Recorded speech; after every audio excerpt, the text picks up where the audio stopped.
Welcome good morning. अनि अब हामी यहाँ दमौलीबाट पोखरातर्फ निस्किन लागेको छौँ। अनि जहिले जहिले हामी यात्रा गर्छौँ पानी परेकै हुन्छ क्या।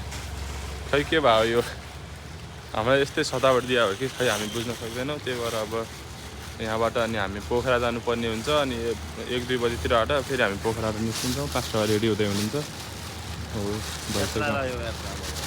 अनि म पनि अब एकछिनमा अनि ओढेर चाहिने त्यसपछि रेडी भएर फेरि जाने हो, हामी निस्किने हो। चट्ट पारेर भइयो तयार। अब त निस्किनु पर्ने भयो। अब है हामी यहाँ बसेको चाहिँ नि सापकोटा भान्साघर रेस्टुरेन्ट एन्ड लज।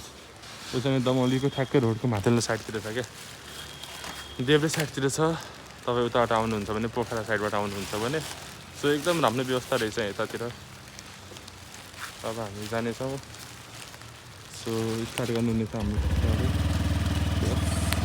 सो हाम्रो नास्ता हुँदैछ, पास्टाहरूले खाँदै हुनुहुन्छ। दाइले समात्दैछ। समातिने मान्छे पनि त चाहियो त, यो हो बट। अनि हामी पनि खाँदैछौँ। अनि यहाँ समात्ने मान्छेहरू पनि छन्, प्लस यहाँ पनि छन्। यहाँ अब निस्कियो दमौली बजार। दमौली बजारमा पनि रमाइलो भयो दमौलीको बस्दा। सो तपाईँहरू सबैजनालाई धन्यवाद। राम्रोसँग बसाल्नु भयो, वास्ता गर्नुभयो, फिक्री गर्नुभयो। दमौली बजार हामी दुईले गौडा पुगिसकेका छौँ। हरेक चाल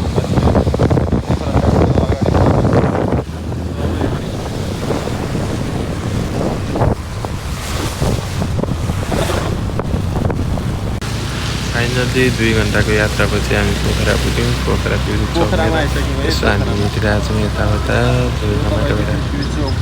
कि जस्तो लाग्छ। त्यो चौक नै हो। पोखरा बजार कति ठुलो हो यार। पोखरा बजार हो कति ठुलो क्या। हाम्रो कति भएको छ हामीलाई।